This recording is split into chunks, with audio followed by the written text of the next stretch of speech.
새빨간 피가 나와요. 대량 출혈이 있을 때는 붉은색 변이 나올 수도 있다. 그거는 직장 안에 고이게 되죠. 그래서 핏덩어리가 나왔어요. 제일 대표적으로 안 좋은 색깔이 이제 검게 변하는 거예요. 검은 변은 뭘 말하는 거냐면 대장에서 암이 생기거나, 그럼 이 검은색은 어떤 검은색이냐면 변의 색깔이 검거나 빨개질 때, 변이 때는 암이랑 관련된 증상일 수도 있다. 대변의 색깔이나 굵기를 보면 특정 질병을 의심할 수 있다고 하는데 어떤 방식으로 확인할 수 있나요? 대변의 색깔, 굵기 다 이제 영향을 줄 수 있어요. 그래서 변이 이제 보통 환자들이 워낙 요새는 인터넷 매체들이 많으니까 여기저기서 여러 가지를 보셨을 거예요. 환자분들도 와서 물어봐요. 저 요새 변이 가늘어졌는데 대장암인가요? 변이 검어졌는데 대장암인가요? 이런 식으로 오시는 경우가 많아요. 그러니까 변이 검거나 이제 빨개지는 게 어떻게 보면 제일 안 좋은 신호라고 할 수 있겠죠. 그리고 변이 이제 너무 이제 가늘어지는 경우도 이제 뭔가가 이제 대장이 이제 변이 지나오는 길이 좁아졌을 때 이렇게 가늘어진다고도 생각을 할 수 있을 거예요. 그래서 이런 식으로 우리가 변을 보면 이제 변을 확인하는 습관을 갖는 건 되게 중요해요. 그래서 변을 봤을 때는 이제 변이 색깔이 어떤지 혹은 굵기가 어떤지 이런 것들을 확인하면 혹시 나한테 어떤 문제가 생기는지를 이제 조금 알 수도 있다. 그래서 항상 변에 관심을 갖고 보시는 게 좋다고 생각을 합니다. 대변에서 대장암을 의심할 수 있는 주요 특징은 어떤 것이 있나요? 대장암이 이제 생기게 되면 암이 커지면서 점점 막게 돼요. 그러면은 변이 원래는 이만한 구멍으로 이렇게 움직였었다면 이제는 장이 좁아졌기 때문에 이를 통과할 수 있는 변이 이제 가늘어지는 거죠. 이를 통과해서 나오면. 그래서 변이 가늘어지는 경우에는 대장암을 의심해 볼 수 있다라고 우선 생각을 하는데, 그렇다면 변이 가늘면 다 대장암이냐? 그건 아니에요. 대부분의 경우에는 환자들이 변이 가늘어졌어요 라고 오지만 실제로 제일 흔한 거는 변이 묽어질 때 그래요. 변이 묽어지게 되면은 항문을 벌릴 수가 없어요. 그러니까 변이 단단하면 항문을 쭉 벌리면서 나오는데, 변이 묽을 때는 항문을 벌릴 수가 없으니까 당연히 변이 가늘어지게 돼요. 그래서 요즘 들어 변이 좀 묽어지지 않으셨어요? 하면 요새 좀 묽어진 것 같아요. 이런 경우들이 되게 많아요. 변이 가늘어지는 거의 대부분의 원인은 변이 묽거나 혹은 항문이 좁을 때도 그럴 수 있어요. 그러니까 항문은 여러 가지 이유들로 좁아질 수 있는데, 어쨌든 좁아질 때는 어떤 문제가 되냐? 변이 당연히 좁은 항문을 지나 나오기 때문에 변이 가늘어지거나 혹은 변보기 항상 힘들거나, 그리고 변이 조금만 단단해도 찢어지고, 그런 거를 주소로 환자들이 오게 되는 거죠. 그래서 우선은 변이 가늘다라는 거는 여러 가지 이유가 있을 수 있지만 대표적인 건 변이 묽거나 오히려 항문이 좁아져서 그런 경우가 더 많고, 그 다음에 암일 때도 그럴 수 있기 때문에, 내가 대장암 내시경을 해본 지가 오래됐다, 그래서 문제가 있을 가능성이 있겠다라고 생각이 드신다면 꼭 병원에 와서 내시경을 해보는 게 좋겠죠. 두 번째는 이제 색깔을 보는 건데요. 제일 대표적으로 안 좋은 색깔이 이제 검게 변하는 거예요. 검은 변은 뭘 말하는 거냐면 장에서 이제 피가 날 수 있어요. 장이라고 하는 건 내가 입에서부터 항문까지 어디서든 피가 날 때 장 내에서 피가 난다고 생각을 하시면 돼요. 그러니까 내가 위궤양이 있었어요. 위궤양에서 피가 나기 시작했어요. 그러면 그게 소화돼서 변으로 나오겠죠? 그때 검게 나와요. 그럼 이 검은색은 어떤 검은색이냐면 이런 갈색, 짙은 갈색의 검은색이 아니고요. 이 마이크에 보시면 이런 정도의 거의 짜장면 색깔의 검은 변이 나와요. 그래서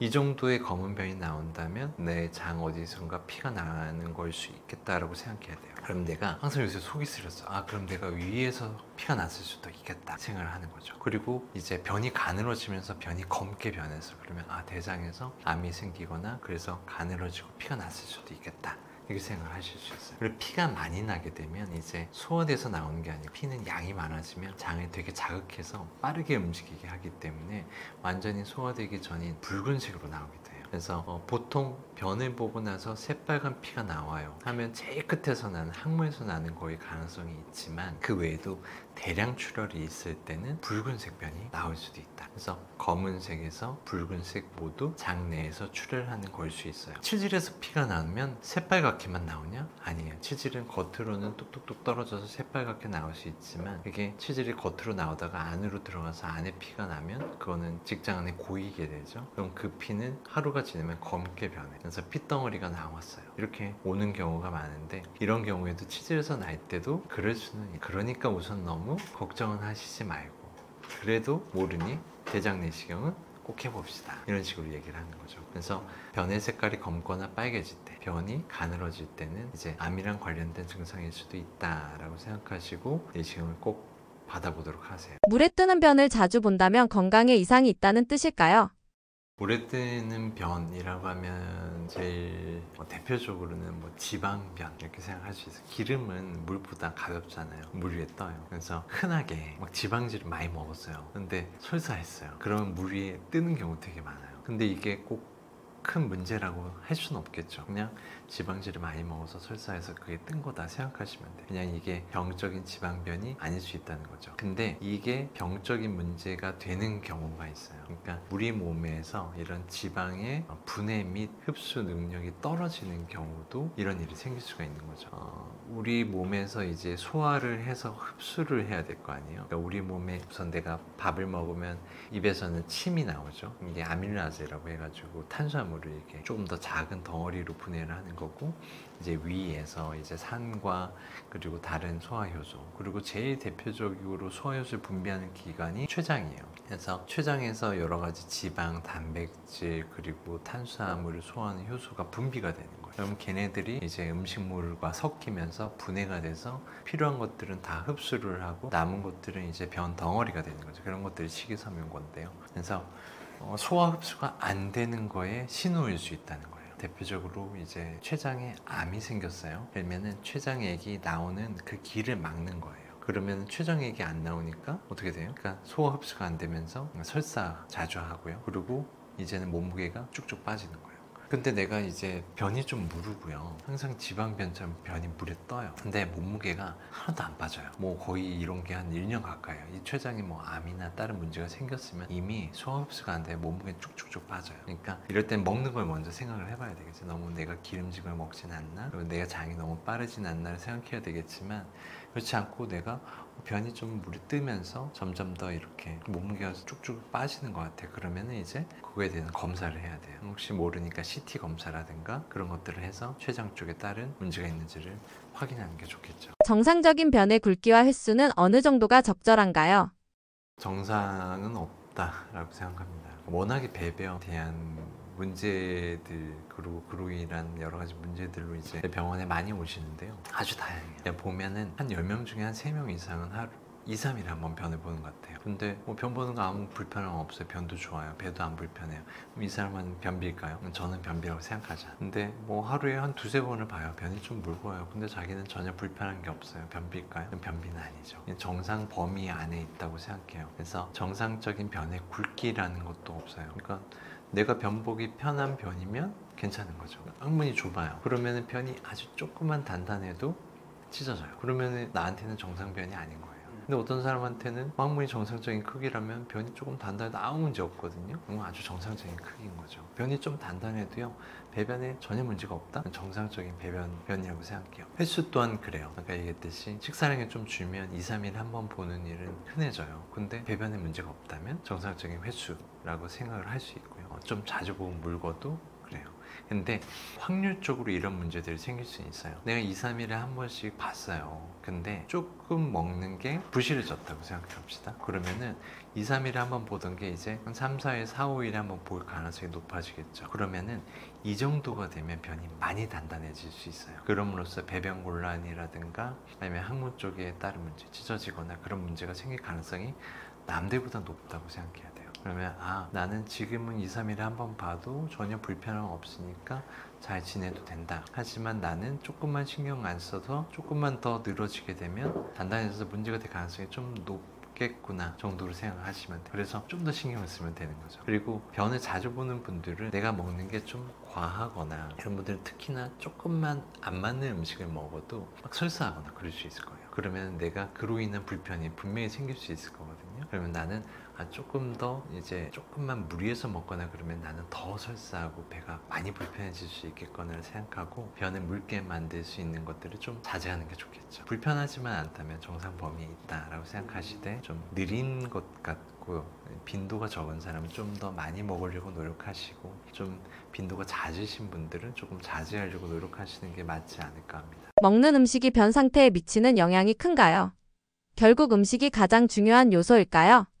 결국 변을 만드는 게 음식이잖아요. 그래서 먹는 음식이 제일 중요하죠. 변을 이제 사람들이 잘 본다라고 생각하는 걸요. 많은 사람들이 변을 묽게 만든다고 생각해요. 근데 제가 변비 관련된 편에서 얘기 드렸듯이 변은 묽어질수록 보기가 많이 힘들어질 수 있어요. 배가 계속해서 불편해지고 시원하지 않죠. 그래서 변을 잘 본다의 제일 중요한 건 변을 늘린다예요. 변을 많아지게 하되 너무 묽게 만들지 않는다라고 생각하시면 돼요. 그러니까 변을 늘릴 수 있는 음식이 식이섬유죠. 식이섬유는 충분히 드시되 변을 묽게 할 수 있는 자극적인 거, 뭐 매운 거나 기름진 거나 우유나 뭐 요구르트, 밀크, 커피, 뭐 라떼 같은 유제품들, 밀가루 음식, 술, 그런 것들은 줄이는 게 도움이 될 수도 라고 생각하시면 돼요. 변비가 생기는 주된 원인은 무엇인가요? 우선은 변비에 대해서 조금 알고 넘어갔으면 좋을 것 같아요. 그래서 변비가 무엇인가 라고 생각하는데, 보통 사람들이 생각하기에 변비는 변이 단단하거나 자주 못 보는 거를 변비라고 생각하는 경우가 많은데, 실제적으로 임상에서 보면 변비라고 하면 그냥 변 보기가 힘들다를 변비라고 생각을 하는 게 맞아요. 그래서 이런 변비가 와서 고생을 하시는 분들은 항상 느낌이 그래요. 이제 변을 보려고 하는데 안 나오잖아요. 혹은 너무 단단해서 걸리거나 보고 싶은데 나오지 않는다 라고 하면 뭔가 학문 쪽에서 문제가 된 걸로 생각을 하는 경우가 많아요. 그래서 뭐 치질이라든가 뭐 다른 문제 때문에 그런 것 같아서 이제 학문외과 쪽으로 이렇게 찾아오는 경우가 상당히 많습니다. 그런데 실제로 변비를 생각할 때는 변이 만들어지는 과정 전반의 문제들을 다 이해하고 해결할 수 있어야 돼요. 가령 이제 먹는 거, 그리고 그걸 소화시켜서 장에 이동을 시켜서 그리고 항문에서 배출하는 과정까지, 그러니까 먹는 거, 장, 항문 전반에 생기는 모든 문제들은 변비를 만들 수 있다고 생각하시면 됩니다. 그리고 또한 변비가 생기는 제일 큰 원인 중에 하나는 변이 좋지 않은 거예요. 보통 단단해지는 것을 변비라고 생각한다고 했지만, 실제로는 변이 좋은데도 불구하고 안 나을 때도 있고, 변이 묽어지면서 오히려 변 보기가 많이 힘들어지는 경우도 있습니다. 그래서 이런 좋지 않은 변들은 배에 불편감을 일으키게 돼요. 그럼으로써 더 배변하고 싶은 욕구가 생긴다거나 배변이 안 돼서 불편감이 더 심해진다거나 이런 문제들을 일으킬 수 있죠. 근데 결국 정리를 하자면 먹는 거, 장, 항문의 문제, 그리고 안 좋은 변이 결국 변비를 만든다고 생각을 하시면 될 것 같습니다. 변비에도 여러 종류가 있다고 들었는데 구체적으로 어떤 유형이 있나요? 교과서적으로 생각하면 제일 크게 변비를 나눌 때는 기질적 변비와 기능적 변비로 나누게 돼요. 그러니까 기질적 변비는 실제로 어떤 질환이 있는 겁니다. 제일 흔하게 예를 들자면 뭐 대장암 같은 거죠. 대장암이 이제 커져서 장을 막을 정도가 되면 당연히 변이 나가는 길이 막혔으니까 변이 나올 수가 없겠죠. 그럴 때 변비가 생기는 거예요. 그런 어떤 즉각적인 치료가 필요한 질환들이 있어요. 그러니까 이건 대장뿐만 아니고 소장, 뭐 위에서 뭐 못 먹을 때도, 위에 뭐 암이라든가 위염이 심해서 못 먹을 때도 당연히 변비가 될 수 있겠죠. 그러면 그런 질환들에 대한 치료가 필요한 경우 우리는 기질적인 변비라고 부르게 됩니다. 이런 기질적인 변비가 아닌 것을 확인했을 때는 기능적인 변비라고. 그러니까 아까 얘기했듯이 먹는 것의 문제, 장의 운동성, 그리고 항문에서 배출하는 능력의 문제가 되면서, 그러니까 이게 어떤 병이거나 즉각적인 치료가 필요하진 않아도 일상생활을 상당히 불편하게 만들고 삶의 질을 떨어뜨릴 수 있는 상황이 되는 거죠. 이런 경우를 기능적 변비라고 합니다. 그럼 이런 기능적 변비를 이제 나누는 분류도 또 있을 거 아니에요? 근데 이런 것들을 보통 교과서적으로는 서행성 변비 혹은 출구 폐쇄성 변비. 그러니까 서행성 변비는 당연히 장이 느린 거를 쉽게 얘기하는 걸 거고, 출구 폐쇄형 변비라고 하면은 나오는 데가 막힌 거, 어떤 이유로 그런 것들을 출구 폐쇄형 변비라고 하고, 둘이 혼합되어 있는 혼합형 변비 이렇게 나누는데, 실제로 이제 임상에서 이제 10여 년 이상의 배변 곤란과 이로 인한 치질 환자들을 보면서 느껴보면 이런 분류는 환자의 불편감을 해결해 주기가 매우 어려워요. 임상적으로는 실제로 변비가 발생할 수 있는 다른 원인이라고 생각하시면 됩니다.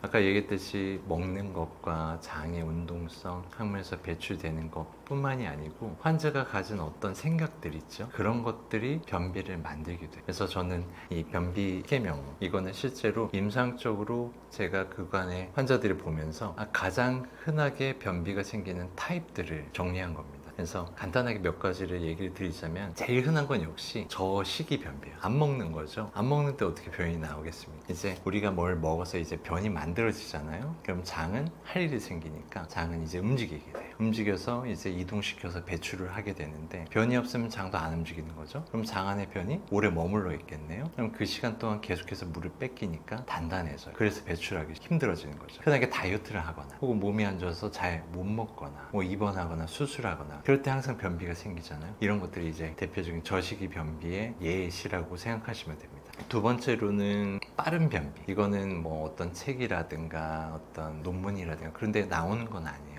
근데 실제로 환자들을 보게 되면 저 변 보기 너무 어려워요. 오는 환자들이 있어요. 근데 환자한테 물어보면 변은 하루에 한두 번, 많을 땐 두세 번씩 보고 변도 부드럽거나 묽은데 계속해서 힘을 주고 있어요. 그럼 왜 힘을 주고 있습니까? 라고 하면 많은 경우는 시원하지 않아서 라고 표현을 해요. 계속 또 볼 것 같아서 못 일어난다. 그래서 저는 이런 걸 빠른 변비라고 해요. 이런 것들이 생기는 경우에는 이제 변이 묽다는 건 약간 설사기가 있다는 거죠. 설사할 때는 항상 배가 좀 불편해. 장이 빠르게 움직이기 때문이죠. 그럼 장이 불편하니까 보고 나도 또 보야 될 것 같고 그리고 배가 불편한 게 남기 때문에 못 일어나는 거죠. 그리고 묽은 변은 배출을 한 후에도 직장에 묻어서 계속해서 잔변감이라고 해요. 계속 보고 싶은 느낌을 만들어서 힘을 더 주게 되는 거죠. 근데 이런 경우에는 이제 변 보기가 힘들어지니까 보통 환자들이 먹는 게 있어요. 뭐 유산균, 요구르트 이런 걸 먹겠죠. 그럼 변이 더 묽어지는 거예요. 그러면서 이런 증상이 더 나빠지는 경우가 많아요. 그래서 현대 사회는 항상 이제 먹는 게 옛날 같지 않고 점점 더 변을 묽게 만드는 음식들을 많이 먹는 경우들이 많고요. 이로 인해서 이런 빠른 변비 환자들이 상당히 늘고 있습니다. 또 세 번째로는 대표적인 변비 중에 하나죠. 서행성 변비예요. 실제로 장이 느려서 정말로 심한 변비가 되는 경우 젊은 경우에는 그런 일은 별로 없을 거예요. 근데 이제 고령화가 되고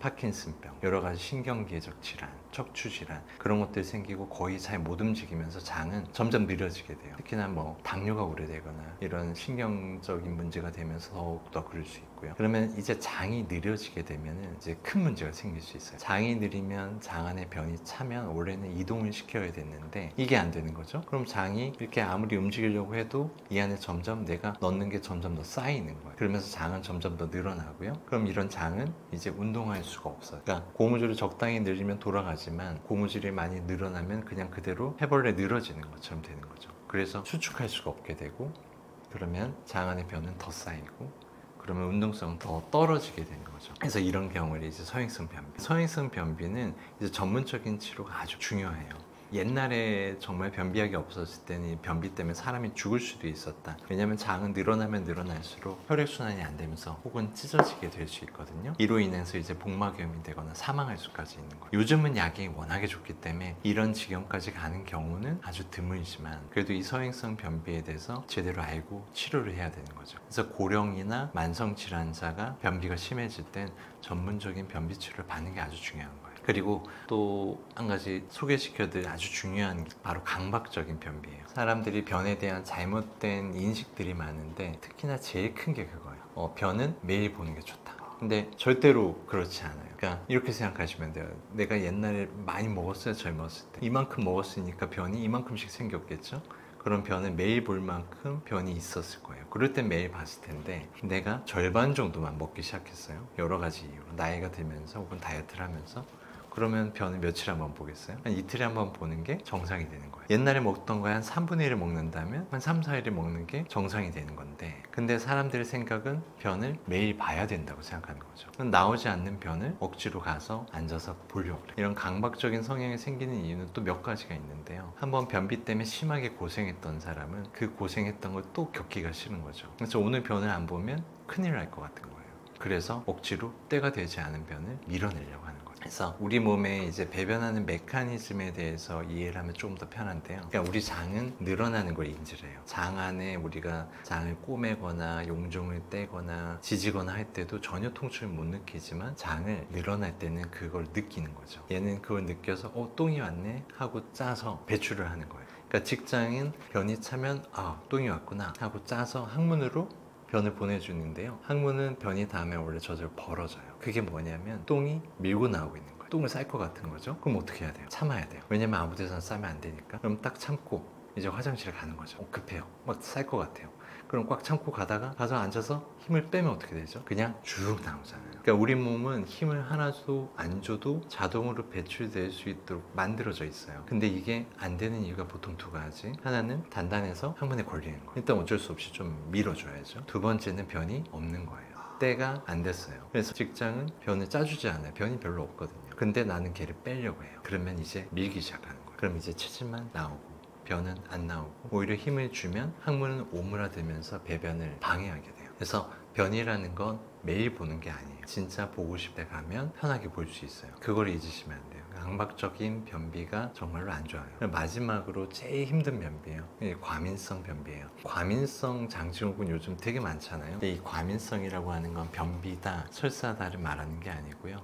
그런 배변의 변화와 함께 동반된 복부의 불편감을 말해요. 보통 환자들이 이제 가스가 너무 차서 배가 너무 불편해서 숨을 쉬기도 힘들다, 일상생활을 하기 정말 힘들어요 정도까지 와요. 그냥 우리가 뭐 매운 거 먹을 때 설사를 자주 해요. 그거는 과민성이라고 할 수는 없어요. 그냥 매운 거 먹으면 설사하는 게 당연하잖아요. 기능적인 변비 설사라고 할 수 있고, 진짜 과민성이 되면 복부의 불편감이 심해지는 것을 동반하는 경우를 말하는 거죠. 그러면 이런 과민성 환자들은 배가 불편하니까 배변을 시도하게 돼요. 그러니까 가스가 너무 차는데 자기는 이거 어떻게 할 수 있는 방법이 없는 거죠. 그러니까 화장실에 앉는 거예요. 앉아서 힘을 줘서 가스나 변을 배출하고 싶지만, 변이라는 거는 항문 위에, 똥꼬 위에 있을 때만 나오는 거잖아요. 똥이 항문까지 오지도 않았는데 배가 불편해서 앉았어요. 똥이 나오겠습니까? 안 나와요. 그러면 힘을 억수로 줘도 안 나오면 이제 환자가 이제 무서운 거죠. 변이 안 나온다. 정말 미칠 것 같은 거죠. 그럼 이제 별의별 약을 복용하거나 관장을 하거나 많은 일들을 하게 돼요. 근데 해도 안 되다가 결국은 약물을 오남용하고, 그래도 안 되고 더 불편해져서 저희 병원까지 오는 경우가 상당히 많아요. 그래서 아셔야 되는 건 이거예요. 배가 불편해서 배변을 하려고 해봐야 변은 나오지 않아요. 그러니까 변은 언제? 똥 마려울 때 가는 거지, 배가 불편한 걸 해소하려고 가면 안 된다라는 거죠. 그래서 보통 이런 5가지 원인들은 어느 하나만 딱 있진 않아요. 그냥 장이 좀 느리기도 하고, 먹는 것도 줄어들면서 2가지가 있거나, 아니면 변이 묽어져서 불편하고 그것 때문에 과민성이 생겨서 배가 너무 불편해서 배변하거나, 강박적인 문제들이 같이 생기거나, 이런 것들이 같이 병합이 되는 경우가 많아요. 그래서 치료를 할 때는 이런 어떤 환자의 이제 배변 습관을 물어보거나 배변에 대한 생각을 물어보면, 환자들이 얘기하는 거 들으면 이 사람이 대충 어떤 타입으로 인해서 배변을 하고 배변에 문제가 생기는 걸 알 수 있게 되는 거죠. 여성이 남성보다 변비에 자주 걸리는 이유는 무엇인가요? 여성들이 좀 힘들어요. 그렇죠? 이제 살도 좀 빼야 되고, 다이어트 같은 게 하는 경우 되게 많죠. 식사량이 확실히 줄어요. 그래서 남자보다 적게 먹는 경우가 많고요. 그럼으로써 이제 저식이성 변비가 생기는 경우가 되게 많아요. 그래서 보통은 변비로 오는 분들 중에 이제 여성들, 특히 변이 단단해서 이제 변 보기도 힘들어지고 항문이 찢어져서 피가 나서 오는 경우가 상당히 많아요. 치열 같은 게 생기는 거죠. 그래서 잘 드시면 됩니다. 얘기를 많이 드려요. 그거 말고도 또 여자의 특징적인 게 있죠. 이제 생리 주기에 따라서 배변의 변화가 잘 와요. 그러니까 호르몬이라는 게 장에는 되게 중요해요. 특히 여성 호르몬 중에 하나인 프로게스테론 같은 경우에는 장의 평화근을 이완시켜요. 그 얘기가 뭐냐면 장이 운동성이 좀 떨어지는 거죠. 이게 어떤 영향을 주냐면, 이제 생리 주기에 맞춰서 변비가 심해졌다가 좋아졌다를 반복하기도 하고요. 특히나 이제 그게 심해지는 게 이제 임신 중이죠. 임신 중에 그래서 변비가 생기는 경우도 많아지게 돼요. 그래서 여성들은 확실히 변비 때문에 고생하는 경우가 남성보다는 좀 많아지는 경우가 많습니다. 또 이런 것도 있어요. 약간 민감한 경우들이 생각보다 좀 많아요. 그리고 드시는 것들이, 특히나 가스가 차는 음식들을 드시는 경우가 상당히 많아요. 그러니까 예를 들어 볼게요. 우유가 많이 들어있는 라떼를 먹거나, 그리고 맨날 친구들 만나서 먹는 이제 파스타라든가 면, 그리고 매운 것도 되게 좋아하시잖아요. 그런 것들을 많이 먹으면 배가 가스 차면서 되게 불편하고, 특히나 어떤 스트레스 상황이나 민감하신 분들은 이런 가스 차는 게 너무너무 불편해서 배변을 시도하는 과민성 변비가 되기도 해요. 이런 불편감으로 병원에 오시는 분들이 상당히 많습니다. 그래서 제가 추천드리는 건 그런 거예요. 이제 호르몬의 변화에 따라 똑같이 먹어도 변비가 생겨서 불편하다면, 우리가 생리통이 있으면 생리통 약을 먹죠. 그거 먹는 게 우선 생리통이 아예 안 생기게 나으려고 먹는 건 아니죠. 증상을 그냥 조절하고 불편하지 않게 하는 걸. 그러니까 변비가 생리의 주기에 따라서 오는데, 그게 내가 감내하기 힘들 정도로 힘들어, 너무너무 힘을 주거나 이제는 힘을 줘서 항문에서 피가 나거나 찢어지거나 할 정도야. 그럼 그때만 약을 먹으면 되는 거예요. 그러니까 내가 예상되는 거에서 먼저 이제 조치를 한다는 거죠. 그리고 먹는 것들도요, 야채를 충분히 드시고, 그리고 다이어트를 하시는 분들이 많은데 다이어트는 안 먹는 게 아니에요. 오히려 식이섬유죠, 야채나 이런 것들을 많이 드시면은 이제 당의 흡수라든가 지방의 흡수도 줄여줄 수 있어요. 그러니까 야채는 충분히 먹으면서 뭐 밥이나 빵, 면, 그리고 그 외 살이 찔 수 있는 걸 안 드시면은 다이어트에 훨씬 도움이 됩니다. 그러면 훨씬 배변이 편해지는 걸 느끼실 수 있을 거예요. 변비에 좋은 음식이 따로 있을까요? 설사약이나 변비약 장기 복용은 어떤가요?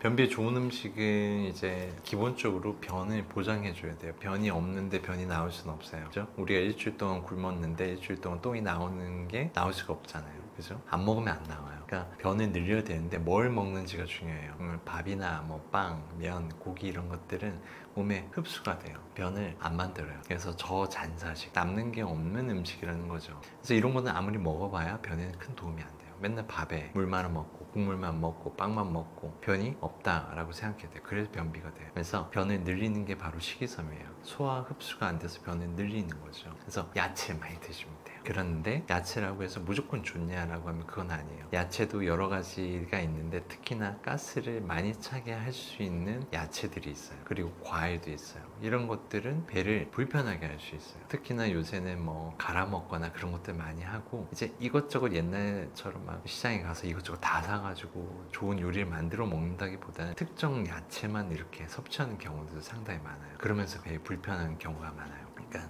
전반적으로 식이섬유는 좋지만 가스가 많이 찰 수 있는 야채나 그런 것들이 있다. 예를 들자면 콩이라든가 양배추, 요새 뭐 CCA 주스 같은 경우에 양배추가 들어가는데 이런 것들은 가스를 많이 차게 할 수 있어요. 이외에도 마늘이나 양파, 브로콜리 같은 것도 가스를 많이 차게 할 수 있는 음식이에요. 그리고 과일 같은 경우에도 뭐 사과나 배, 복숭아 같은 경우에는 가스가 차고 변을 좀 묽게 만들 수도 있어요. 그래서 이런 거 드시지 말라는 얘기는 아니에요. 전반적으로 다양하게 먹는 게 좋다. 그리고 뭔가를 이렇게 먹을 때는 어느 하나만 먹으면 배가 불편해질 수 있는데 아까 얘기했던 양배추, 마늘, 양파 같은 건 그런 불편감을 더 증폭시킬 수 있기 때문에 알고는 있어야 한다라는 거죠. 과일 중에는 제일 좋은 과일이라고 하게 되면은 이제 키위, 토마토, 그리고 블루베리 같은 게 식이섬유 함량이 상당히 많고 그리고 당도 적은 편이에요. 그래서 그 중에서 당류가 제일 적으면서 식이섬유가 좀 풍부한 건 어떻게 보면 가격도 저렴한 토마토. 근데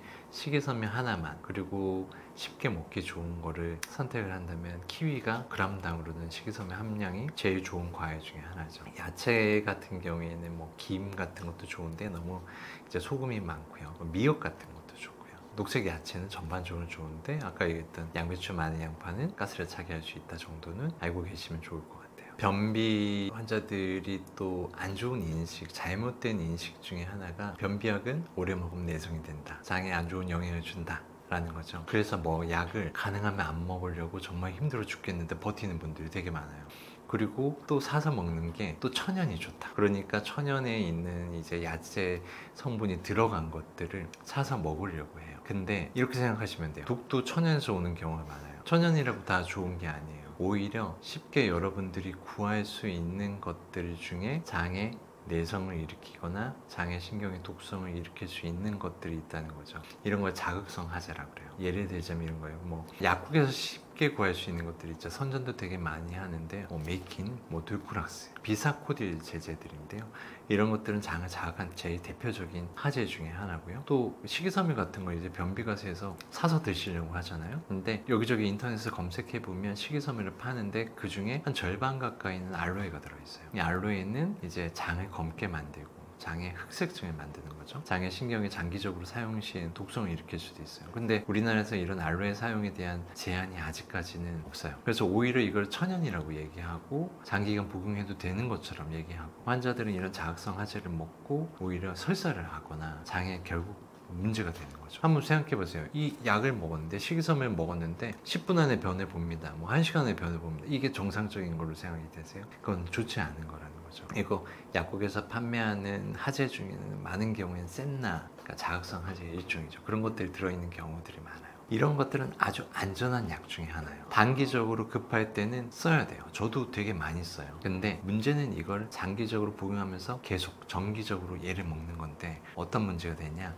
아까 얘기했듯이 장을 자극해요. 자극에 점점 장은 둔감해지고 일부에선 신경 독성이 있다고도 하고 내성이 생길 수도 있는 거죠. 그리고 우리 몸은 변이 이제 한 번에 약을 쫙 빼는 게 아니고 변이 이렇게 차오르게 되면서 일부가 나오고 또 먹으면 또 차고 이렇게 돼야 되는데 한 번에 다 빼는 거죠. 그럼 한테 없어요. 이게 자극성화제에서 설사할 때 쫙 뺐어요. 그럼 장이 비어 있잖아요. 그러면 다시 차서 나오려면 얼마나 걸려요? 적어도 2, 3일 이상 걸리겠죠? 그럼 환자는 그걸 못 참아요. 또 먹어요. 또 설사해요. 변비, 설사, 변비, 설사 이렇게 되는 거죠. 그러니까 뭐 장이 좋다고 뭐 디톡스 이런 거 먹죠? 다 자극성화제가 들어가서 설사를 시키는 거예요. 다이어트 약이라고 판매하잖아요. 다이어트 약에도 상당 부분 이런 게 들어있어요. 왜냐면 다이어트에 뭐 좋은 식이섬유다 이랬는데 그 안에 이런 알로에 같은 게 자극성화제나 변을 묽게 하는 게 없으면 이걸 먹으면 다이어트 하니까 변비가 심해질 수밖에 없겠죠. 그러면 환자가 이제 기분이 좋지 않은 거죠. 구매를 또 안 한다는 거예요. 변을 잘 보게 해야 돼요. 그러니까 이런 알로에 같은 걸 섞는 경우가 되게 많아요. 그래서 이런 시중에 쉽게 구할 수 있는 설사약, 변비약은 단기적으로는 사용이 괜찮아요. 근데 장기적으로, 정기적으로 쓰는 거는 저는 추천드리지 않아요. 오히려 병원에서 진료를 보고 처방받을 수 있는 약은 평생 드셔도 큰 문제 없는 것들이 대부분이에요. 그러니까 우선은 내가 변비 때문에 고생스럽다 라고 생각하신다면은 이거 내가 생활습관을 고치는 것도 어느 정도 한계가 있다면 꼭 병원에 와서 진료를 보고 치료를 하는 게 좋습니다. 장 마사지는 변비 해소에 도움이 된다고 하는데 효과적인 마사지 방법 3가지를 추천해 주실 수 있나요?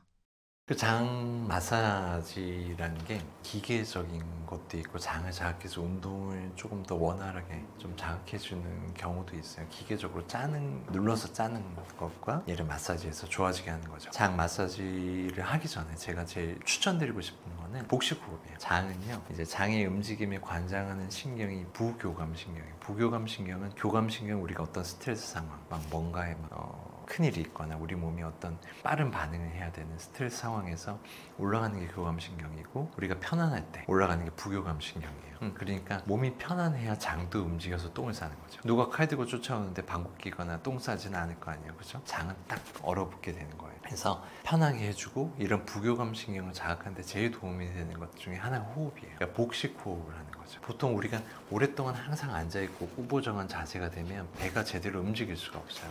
그러면서 흉식호흡, 가슴으로만 호흡을 하는 경우가 많은데 배를 이용해서 충분히 좋은 자세로 복식호흡을 하게 되면 횡격막이 움직이면서 이제 장의 부교감신경을 자극해서 장의 움직임을 활성화하는 데 도움이 되고 배를 부드럽게 만들면서 이제 마사지가 훨씬 더 효과적으로 될 수 있도록 해줘요. 그래서 아침에 딱 일어났잖아요. 제일 이 부교감신경이 항진되고 장의 운동성이 제일 좋을 때가 아침이에요. 아침에 일어났을 때. 그래서 대부분의 경우는 아침에 똥을 싸는 이유가 그래서 그래요. 그러면 아침에 일어나서 그냥 바로 활동을 시작한다기보다는 누워서 좀 마음을 편안하게 가다듬고 복식 호흡을 한번 해보세요. 이렇게 하고 배를 이제 마사지를 하기 전에 배를 충분히 풀어줘야 돼요. 그래서 이렇게 털어준다고 하는 거죠. 배를 충분히 한 10회에서 20회 이상을 잘 털어준 다음에 대장은 우측 상행결장, 횡으로 가는 횡행결장, 하행결장, S자 결장 이렇게 가요. 그래서 이쪽 부위부터 눌러준다고 생각하시죠. 여기서부터 꾹 눌러야 되는데 아까 얘기했듯이 배가 너무 긴장하거나 단단하면 마사지 자체가 안 돼요. 그래서 복식호흡을 하고 충분히 배를 풀어준 후에 이렇게 돌리면서 눌러서 이렇게 그 주행 방향에 맞춰서 이렇게 밀어내는 거죠. 이런 기계적인 자극이 장을 자극하고 움직임을 좋아지는 데 도움이 될 수는 있어요. 이렇게 하고 또 복식호흡을 해주고 배를 이렇게 털어주고 이런 것들을 반복하면 도움이 되시지 않을까 생각합니다. 우리 몸이라는 것도 저는 이런 생각을 해요. 그러니까 되게 잘 짜여지고 만들어진 하나의 기계 같다. 엄청나게 잘 만들어져 있어요. 너무너무 잘 만들어져 있고 근데 이거를 잘 이해하지 못하고 잘못 쓰게 되면 고장이 날 수 있어요. 그래서 그게 결국 나를 불편하게 하고요. 결국은 그런 것들이 이제 심해지게 되면 이제 수술적인 치료나 그런 것들이 필요한 거죠. 그래서 항상 불편한데 왜 불편한지 모르고 계속 불편해 하는 분들이 정말 많아요. 내가 먹고 있는 거가 맨날 매운 걸 먹으면서요. 맨날 설사하면서요. 나는 왜 이렇게 설사하죠? 라는 분이 많아요. 나이 드신 분들인데요. 맨날 우유 먹으면서 변이 이제 설사하면서 변이 맨날 질질 샌다고. 우유 안 드시면 돼요. 그러면 우유를 안 먹고 어떻게 살아? 저는 30년 동안 우유 안 먹고 있어요. 우유 먹으면 철사하거든요. 그럼 뭐 먹고 살아? 먹을 게 너무너무 많아요. 조금만 찾아보시면. 그러니까 치질도 그래. 항문 질환도 우리 몸을 과하게 쓰다 보니까 이렇게 돼요. 그러니까 무조건 수술이 필요한 게 아니에요. 먼저 겁낼 필요도 없어요. 그냥 내 상태가 어떤지를 알면 되고요. 그거를 바꿔야 될 거 아니에요. 그러니까 수술을 해놨는데 계속 변부때 힘주고 그러면 결국 남아있는 혈관을 또 부풀거나 그렇게 될 거예요. 그러면 다시 불편해지면 또 수술해야 되잖아요. 그러니까 내가 어떤 문제가 있는지를 이해할 수 있고 그거를 바꾸기 위해서 노력할 수 있으면 우리 몸은 생각보다 잘 움직여 줄 거예요. 그래서 내 몸을 좀 믿고요. 내 몸을 과하게 쓰거나 고장낼 수 있는 것들은 최대한 줄이려고 노력하는 게 정말 중요하다고 생각해요. 사실 수술이라는 거는 필요하기는 해요. 수술이 필요한 사람한테는 수술을 해야 되는 게 맞다고 생각해요. 수술이 필요한 사람은 안 해주는 것도 문제거든요. 근데 항문 질환이나 그런 것들의 문제는 결국은 배변에서 오는 경우가 거의 대부분이라는 거죠. 배변만 바꿔줘도 많은 것들이 좋아질 수 있거든요. 그럼 사실 안 불편한데 수술이 뭐하라고 그렇게 되는 거예요. 그래서 이런 배변과 이제 항문 질환을 보다 보니 이제 이런 것들이 몸에 대한 이해, 먹는 거에 대한 이해, 배변 과정에 대한 이해 이런 것들을 조금씩 더 하게 되는 거예요. 그래서 환자분도 오시면은 환자분의 기본적인 상태 그리고 그거를 조절하기 위한 노력들 그래도 해도 안 되면 결국 수술적인 치료를 어떻게 하겠다 정도까지는 이제 설명을 해드릴 수 있어요. 어떤 수술이 필요한지 어떤 게 도움이 될지를 설명해 드릴 수 있으니까 혹시라도 궁금한 게 있거나 나는 너무 힘들다 근데 어떻게 해야 될지 전혀 모르겠다 이런 분들은 언제든지 오시면 좋을 것 같아요. 그리고 이런 내용들을 조금 더 이제 각각으로 이제 해서 저희 은꼬영 유튜브 채널에서 이제 나름 열심히 준비를 해서 이제 방송을 하고 있으니까 궁금한 게 있으면 채널에서 찾아봐 주시면 환자분들한테 도움이 될 수 있는 내용이 분명히 있을 거라고 생각을 합니다. 그리고 제가 이제 배변 조절이라는 게 결국은 항문 질환, 뭐 변비, 변식음의 제일 기본적인 거라고 했잖아요. 그간에서 많은 환자분들을 보면서 교과서에도 나오지 않는 실제로 임상적으로 사람들이 살아가면서 생각의 변화, 먹는 거의 문제 그런 걸로 인해서 생길 수 있는 여러 가지 실제 임상적인 분류라는 거죠. 이런 거에 대해서는 이 책에 자세하게 소개를 해두고 나름 이제 환자분들이 좀 더 편하게 이해하실 수 있도록 설명을 해놨으니 항상 내가 변비 때문에 힘들고 고생하시는 분들이라면 분명히 도움이 될 수 있을 거라고 생각을 합니다.